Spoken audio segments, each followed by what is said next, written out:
¿Qué tal? Muy buenas noches. Bienvenidos a Bote Pronto este martes. Como todos los martes está conmigo Alexandra Zapata. Ale, ¿cómo estás? Carlos, buenas noches. Y tenemos invitada especial. Usted conoce a Sofía, porque Sofía de repente ahí va con Ale Domínguez en la noche, cuando Ale le invita. A veces. Ale le invita siempre. Pero hoy queremos hablar de un proyecto especial con Sofía, un proyecto en México Cómo Vamos, la organización que recientemente dirige Sofía, que tiene que ver con, ¿cómo se llama exactamente? ¿El Índice de Progreso Social? Índice de progreso social, exactamente. Así como lo que el presidente siempre nos quiere recetar. Progreso social y bienestar. Progreso social y bienestar. La verdad es que hemos visto el estudio, lo estuvimos revisando, pero como todos los martes yo hago lo siguiente. Ale, tú arrancas. Gracias, Carlos. La realidad es que sí importa esto que mide Sofía y su organización. Importa porque hemos escuchado a lo largo de los últimos meses, de los años, este debate alrededor del PIB y qué tanto importa el PIB y si nos debería de preocupar el crecimiento económico en México. Y la realidad es que nos debería de preocupar en la medida en la que eso se convierte en mejor calidad de vida para los mexicanos, dígase bienestar o progreso social, y eso es lo que mide este índice, cómo está mejorando la vida de los ciudadanos a nivel estatal a partir de una serie de diferentes indicadores que sí importan y por eso es importante. Y una de las cosas que hizo México Cómo Vamos con este índice también fue resaltar algunos de los casos que tienen cambios importantes y también los casos de los estados que van a tener elecciones el próximo año. Y los resultados son bien interesantes porque no necesariamente estamos viendo, y aquí podemos hablar de por qué esto sucede o por qué no necesariamente estamos viendo ciudadanos que están premiando directamente el buen desempeño de sus gobernantes o planean hacer eso en las urnas el próximo año. Hay un análisis de encuestas. Sofía, por favor, platícanos un poquito. Sí, pero a ver, antes de llegar a las encuestas, primero es el estatus, ¿no? A ver, lo primero es, ¿qué es que mide? Pues como les decía, mide el bienestar. Tiene 3 ejes y es un proyecto que tiene más de 10 años a nivel internacional. México ocupa la posición 62 de 163 países en el global. Digo, para que se den más o menos una idea, porque México ocupa en ese mismo ranking en la posición 57 en términos de ingreso por habitante. ¿Qué nos quiere decir eso? Que si tienes la posición 57 ingreso por habitante, pero la 62 en progreso social, realmente sí tienes un margen de mucha mejora en rubros además muy específicos. Digo, no les quiero contar el hilo negro, pero por ejemplo en seguridad personal a nivel internacional salimos muy mal, estamos en la posición 136 de 162. En la calidad medioambiental estamos muy mal, estamos en la posición 98 de 162. Y en libertades personales y de elección, que incluye, entre otras cosas, vivir en un entorno sin corrupción, estamos en la posición 92 de 163. Es decir, si en promedio estamos en la posición 62, por componentes, seguridad, calidad medioambiente y libertad personal, estamos por debajo de ese promedio. Ese es el primer bloque de información que pero ¿en cuáles estamos arriba que promediamos ahí? Mira, hay cosas que son muy bien, como agua y saneamiento, estamos en la posición 57, y inclusión en la posición 52. En términos generales, todo lo que tiene que ver con derechos, estamos muy bien, porque en la ley, en el papel, vaya, eso funciona relativamente bien. Y también las cosas más básicas, las cosas como el agua, el saneamiento, ahí también podemos decir que vamos bien. Y sin embargo, bueno, pues hay unas disparidades importantes. Ahora, en general, a nivel estatal, ¿no? Esto a nivel internacional, global. O sea, ahorita te estoy hablando de México comparado con las 162 economías. Ahora, bien tienes detectado, Alexandra, que lo que presentamos contigo la semana pasada fue justamente el índice de progreso social a nivel subnacional, es decir, a nivel de los estados de la República, de las 32 entidades federativas. Y ahí podemos ver también que hay muchísima disparidad. Hay 22 estados que de 2019 a 2020 no mejoraron para nada el bienestar de su población. Hay 2 estados que empeoraron incluso en su puntaje. ¿Cuáles son los estados que empeoraron? Querétaro y Zacatecas. Mira. Ahorita entramos a materia, porque más Querétaro estaba en la posición 2 de 32 el año pasado y ahora pasó a la 7, por un tema además de seguridad pública, seguridad personal y presencia de crimen organizado, que ahí vamos a entrar ahorita. Pero Zacatecas estaba mal y cavando, o sea, Zacatecas estaba en el 23 y ahora está en el 26. Entonces, o sea, sí es importante saber quién está en dónde y cómo se está moviendo todo.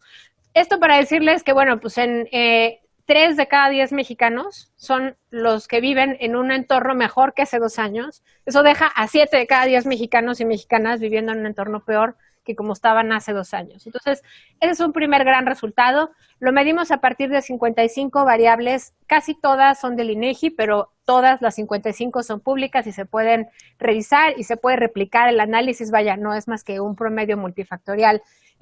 Todo está en la página de mexicocomovamos.mx, quien quiera revisar la metodología.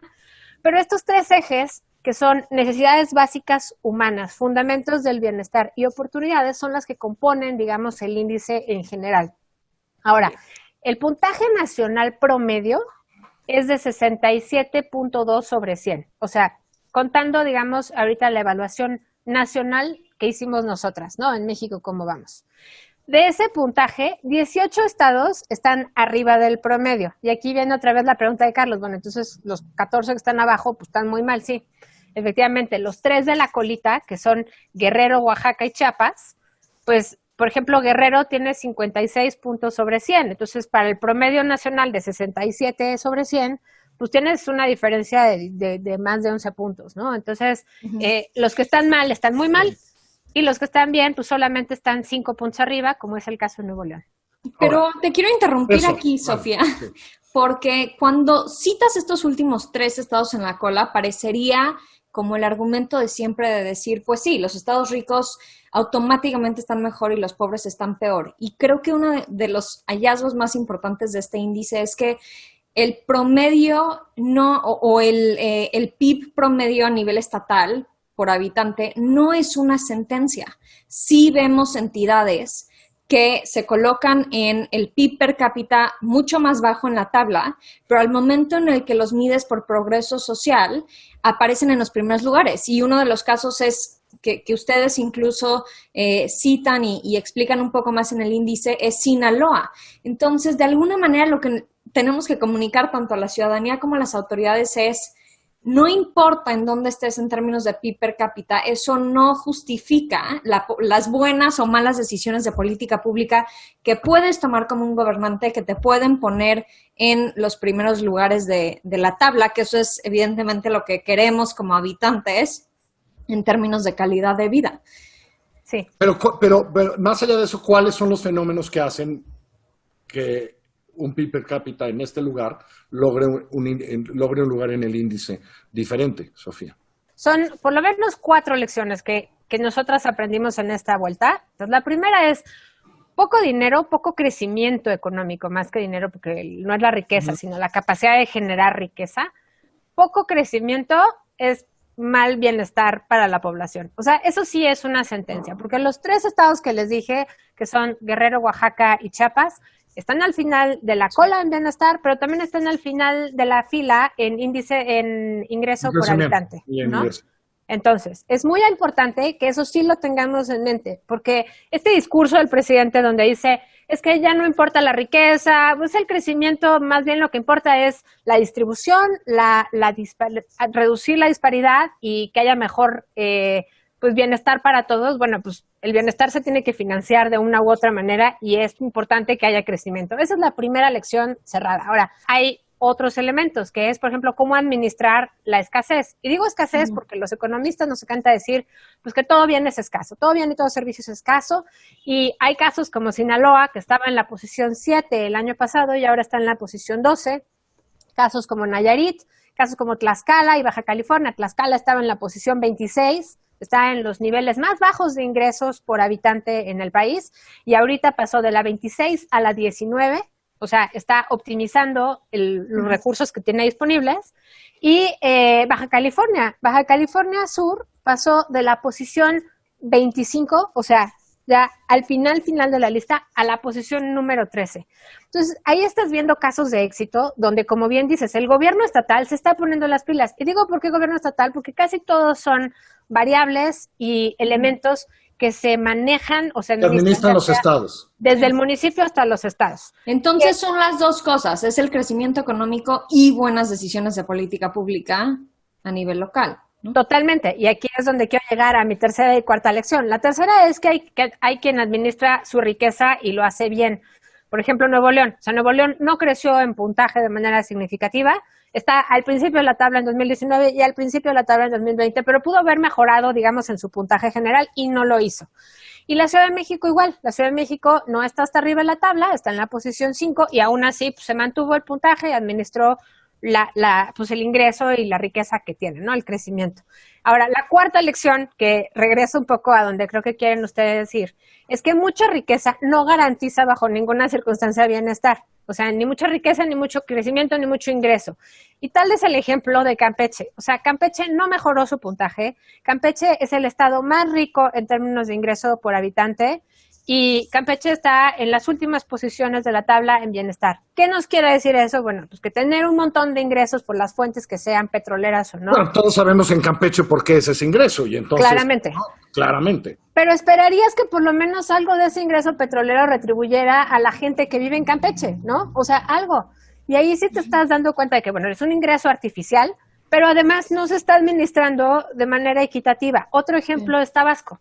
Tabasco también tiene un ingreso medio y, sin embargo, en progreso social está mucho más abajo del nivel que le tocaría.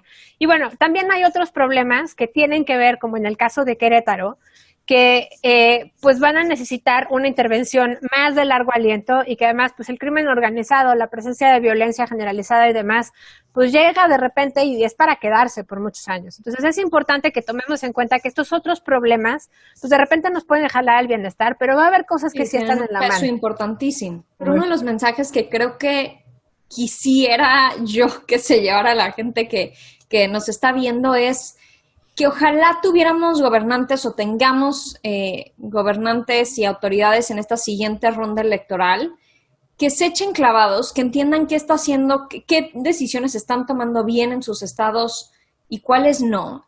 Porque tendemos a ver gobiernos que entran cada 3 años a inventar el hilo negro. Y hay muchos estados en donde eso no necesariamente es lo que necesitamos o lo que debería de estar sucediendo en las entidades. Ojalá consulten este índice de México, cómo vamos en tu sitio y vean qué está funcionando, en dónde están las buenas decisiones y dónde están las oportunidades también. Sofía, otra vez la página antes de irnos.